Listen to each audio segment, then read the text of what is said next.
is going to show us the equipment. AJ and his company, they've been installing all of this stuff, and they do a great job. And these are our coaches and athletic folks. And Jim Miller's here also. Yeah, so I've met a few coaches going to their offices, making sure everything was set to go.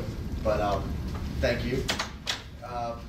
Your AV system here, pretty straightforward.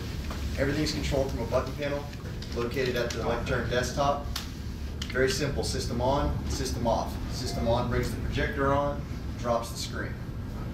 Default from the turn on is the PC located inside the lectern. Whatever's on the PC will be displayed on the screen. Once that is selected, we go in. Picture and sound will carry through the room.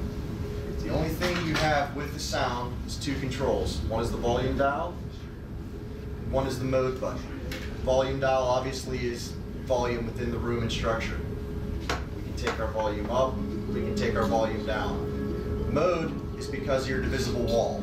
You'll notice in the back of the room there are two speakers on the other side of that divisible wall. When the mode light is lit, all 6 speakers play. When the mode light is off, 2 speakers on the other side of the divisible wall are turned off, allowing it to be used as 2 separate rooms. So if you're using the entire room, mode light on, the 2 speakers in the rear are now playing sound within the system. You have one laptop connection. Simply an HDMI on top of the lectern.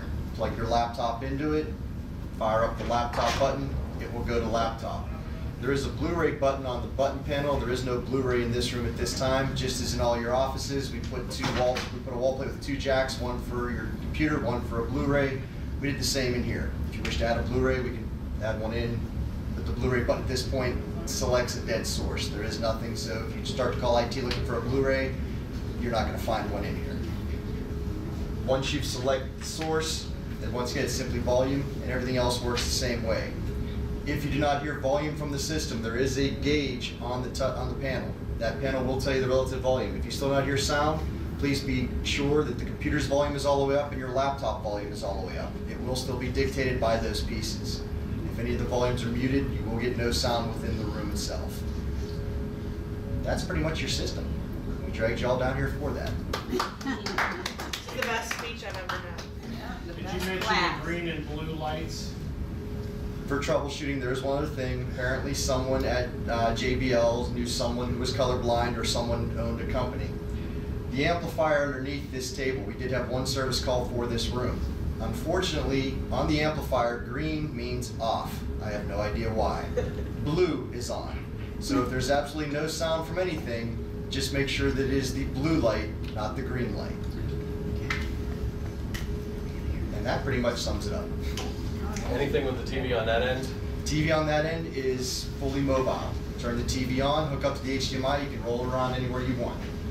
Other than that, it's pretty much self-explanatory and running. It works just like any other display, other than the fact you have one large speaker across the bottom giving you a better volume than what the TV would have sound-wise.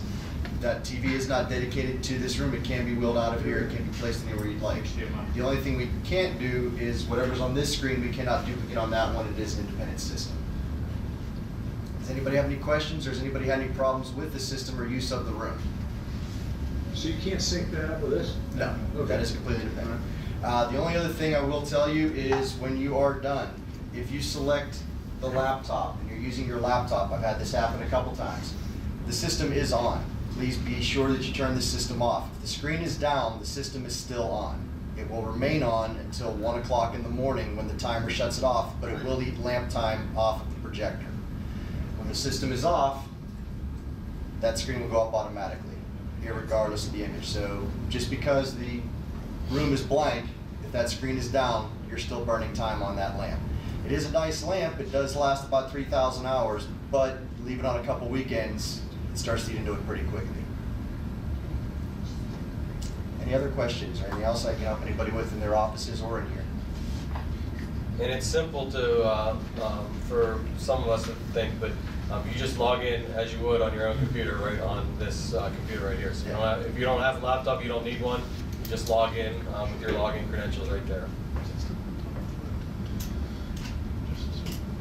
So it will work essentially the same as your office PCs. Same login right now. So that doesn't work off putting a DVD in there. You just bring your laptop. There is a drive inside the PC that will play DVD. You can queue it up there, or whatever, if you're more comfortable playing it from your laptop, you can bring your laptop and plug into the HDMI. The only thing we don't have a capability of in this room is a Blu-ray disc, which I don't really know how many people generate Blu-rays or use Blu-rays at this point within their daily use.